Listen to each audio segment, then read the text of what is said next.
Assalamualaikum warahmatullahi wabarakatuh. Di sini saya Dian Sawitri, NPM 1901011043.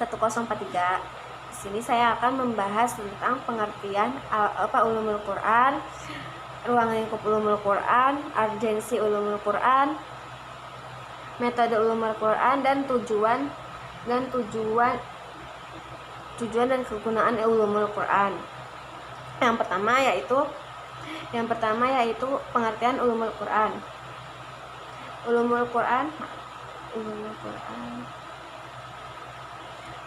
Quran secara bahasa kata ulumul merupakan kata yang berasal dari bentuk jamak kata ilm yang maknanya sama dengan kata ma'rifah, fahim, faham, dan yakin. Menurut sebagian pendapat ulama, kata ilm merupakan isim jenis yang berarti pengetahuan. Dalam bahasa Inggris,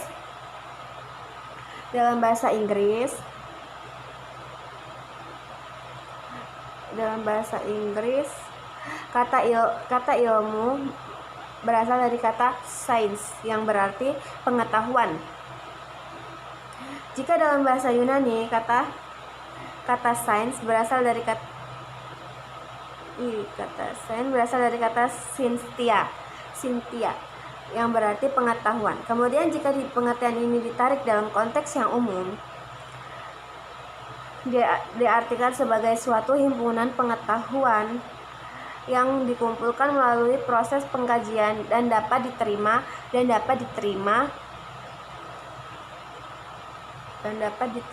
oleh rasio. Namun, selain definisi tersebut, ada juga yang mengatakan ilmu yang bersifat nyata, rasional, umum, dan merupakan satu kesatuan merupakan pengertian dari kata ilmu pengetahuan. Dengan demikian, segala usaha yang dilakukan oleh seseorang agar dapat memperoleh atau mengetahui masalah-masalah yang dirumuskan dalam suatu disiplin yang terdapat dalam suatu pemikiran sehingga mengharuskan pemiliknya mampu membedakan sesuatu dari yang lainnya disebut dengan ilmu. Berdasarkan definisi kata ulumul dan Al-Quran, maka kata ulumul Al-Quran adalah bentuk gabungan dari kata ulum dan Quran. Kedua gabungan tersebut disebut dengan konsep idlafi. Dengan demikian, ulumul Quran didefinisikan sebagai ilmu Al-Quran penggunaan kata jamak dan tidak menggunakan mufrad, menunjukkan bahwa istilah tersebut ditunjukkan kepada suatu cabang ilmu pengetahuan yang mengkaji Al-Quran. Adapun definisi ulumul Quran sebagai berikut. Ulumul Quran adalah beberapa pembahasan yang terkait dengan Al-Quranul Karim dari aspek turun, susunan, pengumpulan, tulisan, bacaan, penafsiran, mukjizat, nasik, mansuk, menolak hal-hal yang membawa keraguan dan semacamnya. Yang kedua, ada ilmu yang mencakup pembahasan yang berhubungan dengan Al-Quran dari berbagai pengetahuan tentang asbabun nuzul, maki dan madani, nasik dan mansuk, muhkam dan mutasyabih, dan hal-hal yang lain memiliki hubungan atau terkait dengan Al-Quran. Ruang lingkup ulumul Quran dibagi menjadi dua, yaitu yang pertama, ilmu yang berhubungan dengan riwayat, yakni ilmu yang menggunakan pendekatan berdasarkan riwayat Rasulullah, sahabat, dan para tabi'in. Adapun yang tercakup dalam ruang lingkup ini antara lain tentang qiraat, tempat turun ayat, sebab waktu, sebab turunnya, dan lain-lain.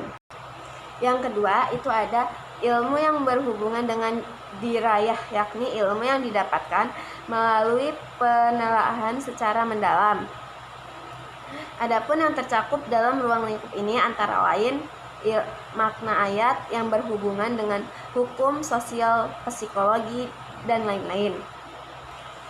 Di sini terdapat 5 pokok ruang lingkup ulumul Al-Quran yang menurut Hasbi Ash-Siddiqi. Yang pertama itu ada Ilmu tawatin al-nuzul adalah ilmu yang menerangkan tentang masa turun ayat, musim awal dan akhirnya.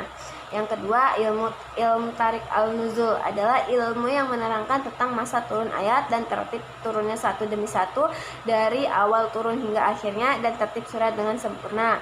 Yang ketiga, ada ilmu asbat al-nuzul adalah ilmu yang menerangkan tentang sebab-sebab turunnya Al-Quran. Yang kelima, ilmu al-tajwid adalah ilmu yang keempat adalah ilmu tajwid, ilmu yang menerangkan tentang cara membaca Al-Quran. Yang kelima, ilmu al-wujuh al-wal nadair adalah ilmu yang menerangkan tentang kata-kata Al-Quran yang memiliki banyak arti. Dan yang ketiga, kita akan membahas tentang urgensi ulumul Quran. Urgensi ulumul Quran memiliki hubungan yang sangat erat dengan tafsir. Tafsir dalam ulumul Quran merupakan salah satu kajian yang terdapat dalam ulumul Quran dan sangat diperlukan bagi seorang mufasir. Dalam menafsirkan Al-Quran, para musafir tersebut merasa sangat terbantu dengan adanya ulumul Quran. Dengan demikian, urgensi ulumul Quran dalam rangka memahami ayat Al-Quran ini sama halnya dengan urgensi ulumul al-hadis. Ketika kita memahami hadis, maka hadis tidak bisa dipahami jika menguasai ilmu hadis terlebih dahulu. Sebagaimana dengan hal-hal tersebut, maka Al-Quran pun sama, yakni tidak bisa dipahami jika menguasai ilmu Al-Quran terlebih dahulu. Urgensi ulumul Quran terlihat secara jelas dalam ilmu asbabul nuzul dan al-nasikh al-mansukh. Tanpa menguasai kedua hal tersebut, kita bisa salah dalam memahaminya. Terutama yang paling penting adalah ayat-ayat yang khusus diturunkan untuk menjawab kasus-kasus tertentu yang tidak boleh hukum yang dikandungnya digunakan untuk semua kasus. Yang keempat, kita akan membahas tentang metode ulumul Quran. Ulumul Quran. Dalam ulumul Quran, metode yang digunakan adalah metode yang bersifat deskriptif. Metode deskriptif merupakan metode yang digunakan cara memberi penjelasan dan keterangan yang mendalam mengenai bagian-bagian Al-Quran yang mengandung aspek-aspek yang terkait dengan ulumul Quran. Contohnya adalah seperti orang yang sedang membahas ilmu majas Al-Quran, maka ia harus mengambil lafal Al-Quran yang majas dan kemudian dijelaskan secara panjang lebar terkait bentuk lafal majas yang ada dan segala macamnya. Selain metode deskriptif, ada juga metode induksi, merupakan metode yang membahas hal-hal khusus terlebih dahulu.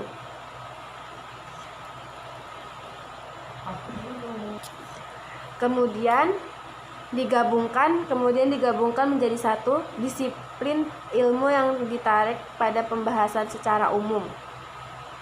Ilmu yang datang lebih awal adalah satu cabang ulum Al-Quran bil al-Dafi yang masih berdiri sendiri. Selain metode deskriptif dan metode induksi, ada juga metode komparasi juga digunakan dalam ulumul Quran, membandingkan antara surat yang satu dengan surat yang lain, riwayat yang satu dengan riwayat yang lainnya, serta pendapat yang satu dengan pendapat yang lainnya disebut dengan metode komparasi, yaitu membandingkan. Melalui metode ini, maka aspek kekuatan dan kelemahan berbagai pendapat ulama dapat diketahui secara detail. Yang kelima itu tujuan dan kegunaan ulumul Quran. Ulumul Quran di sini bisa dijadikan sebagai alat bantu yang paling utama dalam rangka membaca Al-Quran, lafal-lafal ayat Al-Quran, memahami, menghayati dan mengamalkan isi kandungan dan aturan serta hukum ajarannya, juga menyelami rahasia dan hikmah disyariatkannya suatu peraturan hukum. Ulumul Quran juga bisa dijadikan sebagai alat untuk melawan non-muslim yang selalu mengingkari tentang kebenaran akan Al-Quran dan memberi bantahan terhadap tuduhan orang-orang orientalis yang menyatakan bahwa sumber Al-Quran berasal dari Nabi Muhammad SAW. Selain itu, tujuan mempelajari ulumul Quran adalah agar kita mampu memahami maksud firman Allah Subhanahu wa taala yang sesuai dengan keterangan dan penjelasan dari Nabi Muhammad SAW dan dari tafsiran para sahabat serta tabi'in dengan ayat-ayat Al-Quran. Dengan adanya ajaran Al-Quran, maka dapat diketahui bahwa terdapat larangan yang menjadikan tujuan mempelajari Al-Quran dan ilmunya hanya untuk mendapatkan harta, pangkat, kedudukan, perempuan, dan lain-lain. Terdapat dalam Quran Surat Asy-Syura ayat 20 dan Quran Surat Al-Isra ayat 18. Ulumul Quran berguna dalam rangka untuk memperkuat keyakinan terhadap kebenaran Al-Quran yang mampu juga menepis keraguan umat muslim terhadap kemurnian Al-Quran. Jadi dapat disimpulkan, ulumul Quran adalah merupakan salah satu ilmu yang di dalamnya mempelajari tentang segala hal yang terkait dengan Al-Quran. Al-Quran merupakan salah satu mukjizat yang diturunkan oleh Allah Subhanahu wa taala kepada Nabi Muhammad SAW yang mampu memperlihatkan sisi kemukjizatannya yang sangat luar biasa. Al-Quran juga tidak pernah terkalahkan dengan adanya berbagai tantangan zaman, namun Al-Quran selalu mampu membaca setiap detik perkembangan zaman. Hal tersebutlah yang membuat Al-Quran dijadikan sebagai sumber dan pedoman dalam kehidupan umat manusia. Baik, itu saja yang bisa saya sampaikan. Kurang dan lebihnya saya mohon maaf. Wassalamualaikum warahmatullahi wabarakatuh.